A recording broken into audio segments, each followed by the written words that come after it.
The International Association for Near-Death Studies presents NDE Radio, a weekly exploration of near-death experiences and similar encounters with the other side. Now, here's your host, Lee Witting.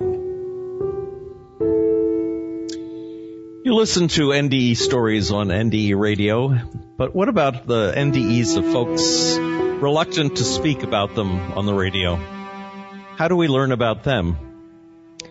Welcome to NDE Radio, brought to you by IANDS, the International Association for Near-Death Studies. I'm your host, Lee Witting.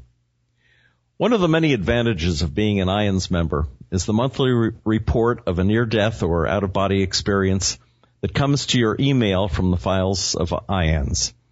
And though many wonderful folks are willing to come on this show and talk about their NDE or mystical experience, many are often reluctant, for a variety of reasons, to talk about very important understandings of what happened to them. Fortunately, many of them have provided us with written reports instead, which IANDS has archived for further research and study. A few weeks ago, I read some of these monthly reports on the air, and your response was good. So this week, I'll continue working back through some of those monthly NDE reports. And we're going to begin with a fairly long story that is the February 2016 monthly NDE that was sent out to the membership from IANDS. It's titled From Lightning to Enlightenment. It was midsummer 2005, and I was sitting outside on the back steps of my house, talking on the phone to a dear friend of mine who lived in Oregon. It was late in the day, and my former husband had just gotten home from work. He was an electrician at one of the plants in the area. He had walked past me as I was sitting there on the concrete steps, and it had just begun to rain. I heard thunder in the distance. So I asked him as he walked past me going into the house if it would be safe talking on a cordless phone during a storm. He said it would be fine, so my friend and I continued talking as he went into the house to change clothes. About 5 minutes later, I heard a loud crack, just as a lightning bolt came from the angry sky, hitting my right arm. I felt a searing pain as the lightning passed through my body, knocking me to the ground and leaving char marks on the concrete steps where my feet were and where my rear end was on the steps. After passing through me, it traveled under the house and blew out the transformer that was directly in front of the house, rendering the entire neighborhood with no power for about 4 hours. I remember being in shock, feeling very strange, feeling very disoriented, very disconnected. Shaking all over, I was sweating and sick at my stomach, and the pain in my arm and my chest was unbearable. I could not believe what had just happened. I was on the ground, and I felt my spirit lift up out of my body. I floated into the house, and I was looking around. Everything looked so strange. Nothing looked right. Everything had a burnt yellow color to it. Even the air had this color, and then I noticed the furniture in the house was not my furniture. I immediately looked at the lace curtains on the windows. They were not my curtains. I was beginning to feel frightened. There was no one in the house. Where did my husband go? Where did my children go? I could not find anyone, and there was no power. The transformer was blown, yet I could hear what sounded like an old-time radio program playing. I wasn't floating anymore. I was walking. I walked through the rooms looking for whatever it was that was making that sound, but I never could find it. This must have only lasted for a couple of minutes, but time seemed to stop, and things seemed to be moving in very slow motion.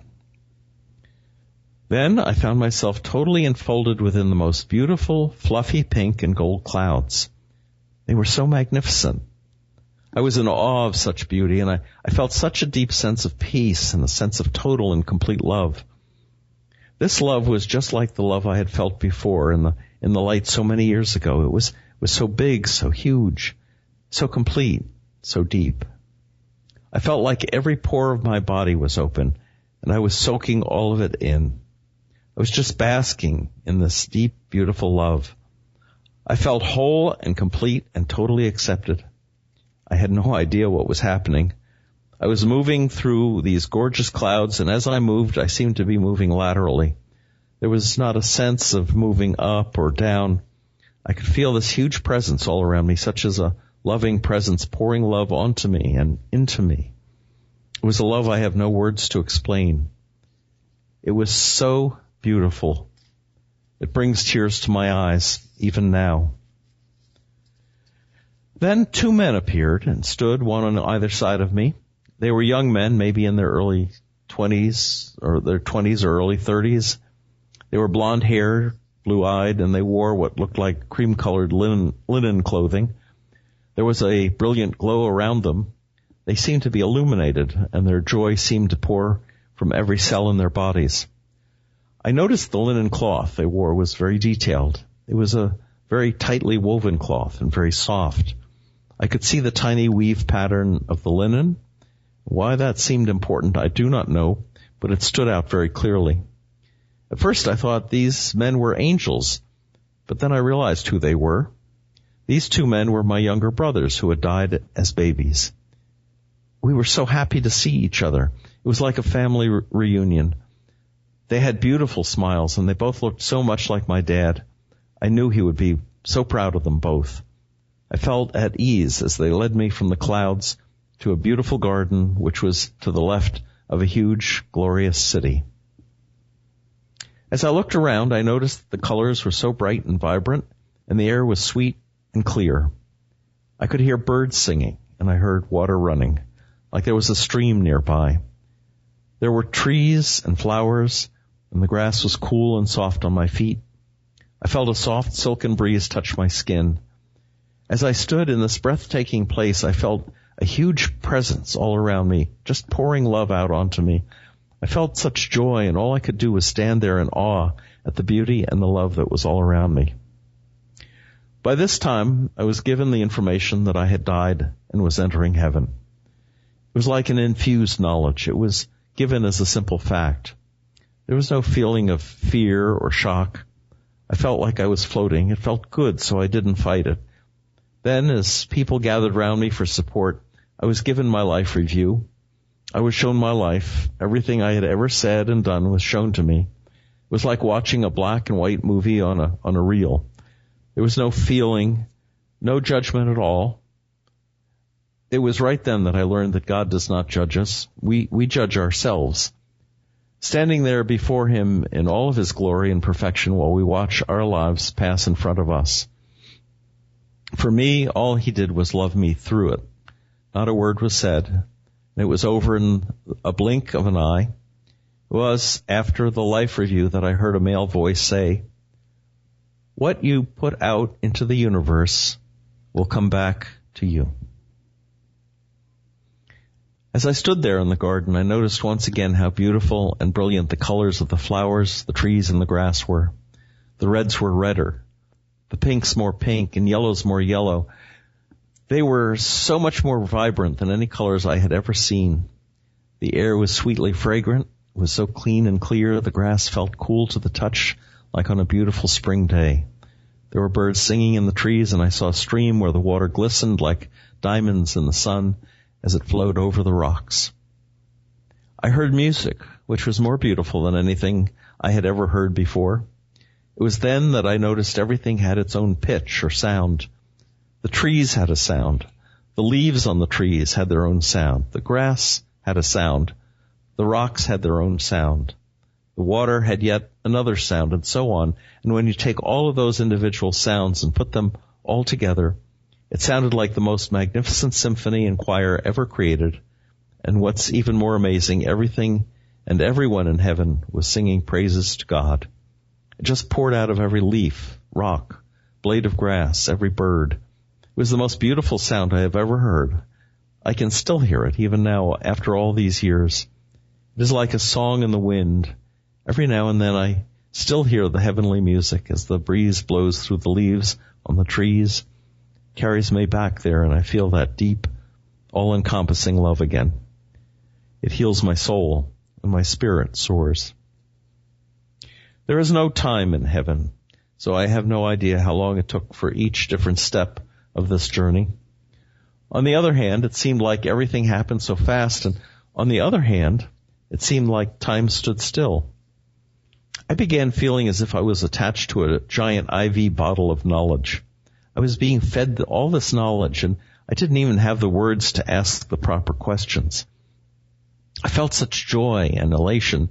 It was one aha moment after another, and it all seemed so simple and so logical. I remember at one point saying with a huge smile on my face, "Wow, is that all there is to it? That is so cool. God, you are so awesome. We are the ones who make everything so complicated." I saw angels and they spoke to me, showing me a lake, and in the lake they showed me future events that would take place on earth, which have in fact taken place. I also remember I looked down the front of my body. I could see that I still had a body, and it looked the same as it always had. I had on the same clothes as before, and I noticed my long blonde hair falling down below my shoulders. I could see my jean shorts and my feet. But I also noticed that my body felt much lighter. It felt kind of floaty. It was not heavy like it is here on Earth. On Earth, we are weighed down with gravity. Everything seems very heavy, but there it was a light body. And I also noticed that I was no longer concerned about my body or how it looked or if I fit in or not. I know I keep saying it, but all I felt was huge love and total acceptance. It was so amazing. There were people everywhere. Everyone looked young and no one was sick. Then Jesus walked up to me. He was tall and so beautiful. His hair was dark and wavy and very long down to his waist. His skin was dark. His eyes were a warm liquid brown, and he had a smile that melted my heart. He told me that he loved me and that he had walked beside me every day of my life and that he had never left my side. He told me he never would leave my side, not ever. He told me not to be afraid. I just stared at him. I couldn't speak. He was so beautiful. And to think he actually died for me, I was speechless as he stood there declaring his love for me. Then I moved to the edge of the garden to what looked like a wooded glen. I could see golden sunbeams pouring through the branches of the tall oak and pine trees, and I noticed a log lying next to a stream with little flowers dotting here and there. There were pine needles and a few pine cones scattered about. I went over to the log and sat down, listening to the water as it danced across the rocks. When I looked up, I saw a man sitting on the other end of the log next to me. The air was cool and comfortable, and I could hear the birds singing their sweet songs. I knew the man was God. He had shoulder-length dark curly hair, a neatly cut beard, beautiful blue eyes, and a happy smile. He was about 6 feet tall, and he wore a white robe and sandals. We sat there on the log together for the longest time, just talking. He had a wonderful laugh and such sparkling, happy eyes. He became silent for a moment. Then he turned, and facing me, he looked into my eyes, and in a quiet, gentle voice, he asked me, "What would you do if it were just me and you?" I looked at him, not having a clue what he meant, and said, "What do you mean?" He smiled and was so patient, like a father with a young child, and he asked me again, "What would you do if it were just me and you?" I looked down at my hands in my lap, and I thought for a minute, and then looked at him again and said, I don't know what you mean." He was still smiling, and he very patiently said, "No parents, no children, no husband, no friends, just me and you, no one else." Looking into his beautiful face, I shook my head and kind of stuttered, feeling a bit intimidated and unworthy all of a sudden. I said, "No, I would drive you crazy after the first 10 minutes with all my questions and chatter, and then you would not like me very much if it was just me and you." He just smiled at me. He was so patient and so loving, so gentle, and those feelings I had begun disappearing. So gentle, and those feelings I had begun disappearing. He then got up and motioned for me to follow. We walked a short distance, and then he showed me the whole universe with no one in it. No people, no buildings, no cars, no animals, no trees, nothing but swirling, rainbow-colored gases, sparkling diamond stars, and spinning planets. It was breathtakingly beautiful. but it seemed so huge. I never realized how big the universe really was. It seemed like within a second we were back again, sitting on the log by the stream, and he asked me once again, "What would you do if it were just me and you?" I was at a loss for the right words to say to properly answer his question, and he waited. I found myself looking at a very large oak tree that was in front of me. I saw the details of the trunk, and the little life-giving veins and the tender leaves and the roots beneath the ground. What I saw was not just a tree, but the individual parts that made up the whole tree. And I saw how important all these parts were to the life of the tree, and how important the tree was to the environment around the tree. And then I could see how all things are connected to each other, and that every part was important in its own way. I studied this for a few minutes, feeling that my noticing this was exactly what God had planned, and that this was a very big part of understanding what God was trying to teach me, and then I answered him. Now, I have no idea why I would have answered him in this manner, since I have never read the Quran in my life. I've never even seen the book, nor do I know anything about the Islam faith, but I said, "God, your 100th name in the book of the Quran is God is everywhere. God is nowhere, and God is in me." He said, "Yes, that is right, that it is." And I looked at the tree again, then back at him and said, "God, you made this tree. You are in this tree. So when I look at this tree, I see you." He looked at me smiling, that beautiful smile, and he said, "Yes, and?" Then I began thinking about my parents, and I said, "God, you made my parents. You are in my parents. So when I see my parents, I see you." Again, he said, "Yes, and?" He was trying to get me to think further. So I began thinking that there are people in this world who are cruel to others, and there are those who have hurt me, and I don't particularly care for these people.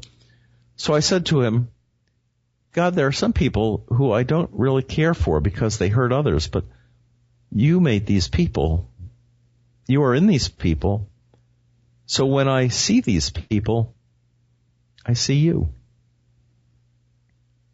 He again smiled at me, and he said, "Yes, that is right." He said, "Now, I have a question for you.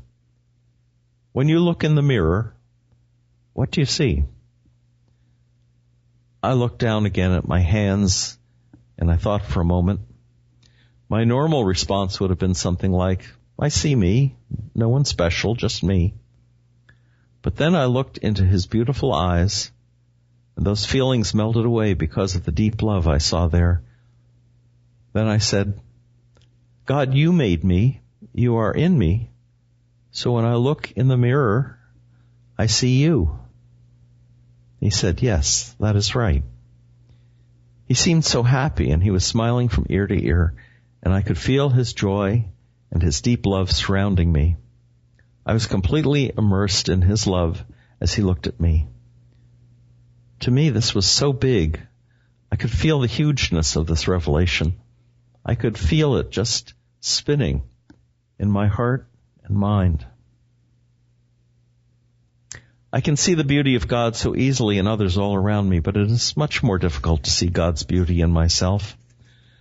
I find even now I have to remind myself that I am special and I am beautiful. Each and every one of us is special to God. He made us. He is in us. He doesn't make mistakes, and he doesn't make junk. To him, we are all important. We are all beautiful. He sees us with perfect love. We are imperfect beings whom he loves perfectly. Perfect love makes our souls shine so beautifully. What I had to learn was that real beauty shines from deep within the soul. External beauty fades with time. It does with all of us, but real beauty comes from inside and never fades. It is internal and external. I had to learn that my worth as a human being isn't dependent on what others think of me or whether they were happy with me or not. I also needed to learn that happiness doesn't come from an external source. In order to be truly happy, It has to come from inside my own heart. To God, I am me. That's all. Just me. And in His eyes, I am perfect, being just me. My worth is in being who God made me to be. I don't have to make everyone else happy. What God wanted me to know was He is always happy with me. What I have to do is be happy with myself and find joy in my life. I have to stop worrying about what everyone else thinks. I need to see His beauty in myself. We finished our conversation. Then we got up and started walking through the forest and were met by two beautiful, ornately gowned women who led me to a calm, serene lake at the end of the wooded area. The two women I knew were angels, and they began showing me what looked like moving pictures of future events that would take place on Earth. What was shown to me were the events surrounding the 9/11 attacks and other terrorist attacks against our country, as well as our financial institution crumbling, or better said, our money not being worth the paper it's written on. I was shown silver and gold coins being used to purchase things. Also, they said that in time we would be going back to the barter system as we had done long ago in the past. They showed me many natural disasters such as earthquakes, volcanoes, tornadoes, and storms, and 6 huge waves of water covering the land. I saw the ones in Japan and Indonesia and also one in Chile. I also saw a woman in Canada who had a little boy in her car, and her car went off the road because of floodwaters, and her car was immersed under the water and they were drowning. God sent angels in the form of people to pull them out, but the boy had already passed away. They told me he would survive, however, and he did. She went on to promote a spiritual video series. They showed me the government, how they are destroying the peace of our world and how corrupt they are, and they showed me the darkness that surrounds them. They showed me different governments being overthrown and huge riots in the streets. They showed me one particular riot where a man was throwing something through a storefront window and there was a building nearby that was on fire. I also heard the sound of gunshots. They showed me the pockets of light that are still left in small sections called safe havens. Mostly these areas are in the mountainous regions. They showed me how to see the dark clouds around the lands, to know where the safe havens are located. And the last thing they showed me was a silver ribbon splitting the United States apart. I was given knowledge that this ribbon was a river. I am assuming it was the Mississippi River, but they gave me no explanation as to the meaning of this ribbon other than the ribbon gets larger. The truth is, to this day, when these things happen, I am still as shocked and surprised as anyone that they actually happen the way the angels showed me. It's only after the fact that I realize, oh my gosh, that's what they showed me. It seems so incredible to me. I don't know why they showed me those things. What was I supposed to do with the information? They didn't say. So I just waited to see what would happen next. And when things did happen, as they said they would, I was and still am amazed by them. When I returned from my NDE, I lived in a complete state of bliss or oneness with God for about the first 6 months. I have a much stronger faith now than before, not religious, but a much deeper relationship with God. I have visions and see, smell, and hear spirits. Many relationships have changed. I've divorced and remarried. Right after my NDE, I had a spontaneous Kundalini awakening.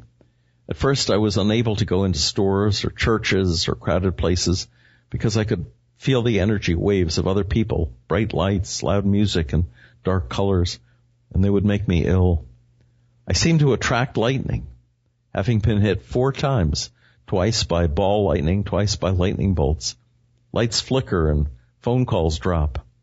Right after my NDE, I had so much energy, I went 11 days with no sleep. I read everything I could get my hands on. I loved everyone and everything. I still do, but I'm a little more careful now. It's been 10 years, so I have adjusted somewhat. That's where that concluded. Here's a shorter one. It's called Surrounded by Pure Love. I had an OBE in 1970 at the birth of my first son, and it was rather frightening. I heard the doctor tell my husband and the nurse that the baby was in trouble, and to save its life, he would have to put me out and take the baby with forceps. My son was posterior and 8 pounds 4 ounces. I'm rather small, and the trauma of the birth resulted in hemorrhaging, and my uterus was not contracting to stop the bleeding. I distinctly heard the doctor tell my husband that he could save the baby, but probably not me. I had the sensation of watching from the top of the ceiling. I kept yelling at them not to give up. I wasn't dead, but they couldn't hear me. Then I saw myself being placed in a coffin and the lid shutting. I watched my funeral, and after it was over, I saw the coffin with me in it being lowered into the ground. I had the actual sensation of the dirt covering me and the rock falling in my coffin. The next thing I remember is coming to in the hospital bed, very ill and in a very drugged state of consciousness, which lasted for several days. This was very confusing to me, and I considered it a side effect from the ether they had given me. After that, whenever I'd smell ether or strong hospital smells, I'd have a panic attack and faint. My actual near-death happened shortly after the birth of my last son in July of 1979. His birth was very quick and uneventful.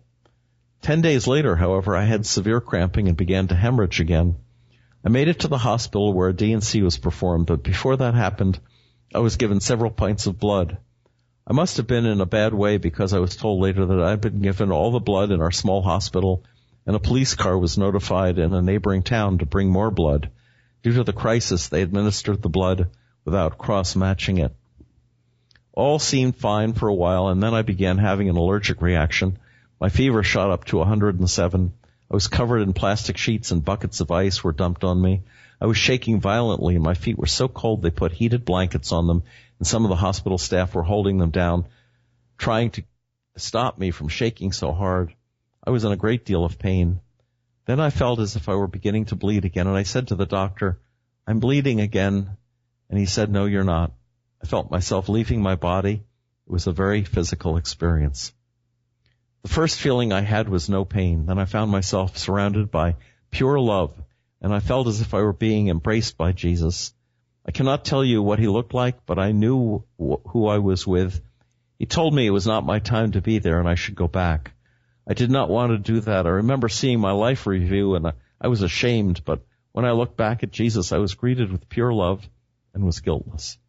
I asked him how that could be, and he told me that as a mortal I'd behaved as a mortal, and there was no judgment from him. I then asked him why we were not speaking the way we speak on earth, and he told me that in spirit world we communicated through our hearts and feelings so that there could never be any misunderstanding. Again, he encouraged me to return because he said that I needed to raise my sons. I told him they had a great father and they would be fine. After all, wasn't free agency a part of his plan? A response of great humor and joy surrounded me, and he said, "I'd expect you to argue for your own case." I was overwhelmed by how intimately he knew me. Then he told me that he needed to show me something else. What he showed me was my husband's death. My husband would die 4 years later in an accident. Upon seeing this, I agreed to return and raise my sons, but not before asking for a promise that I could return. I received that promise.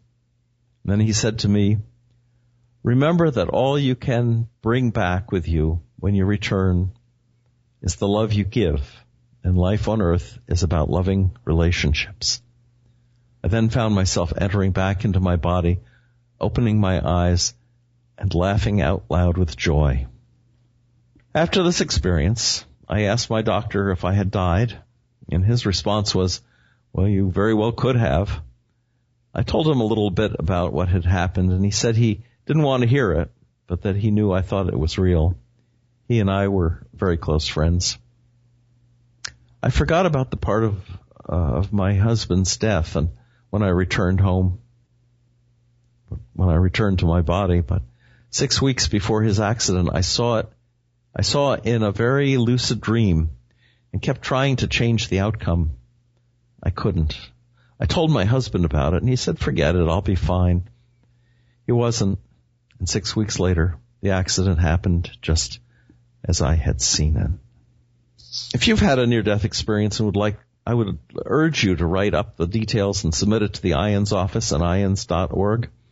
There it will be archived for further research without your name being used if you so wish.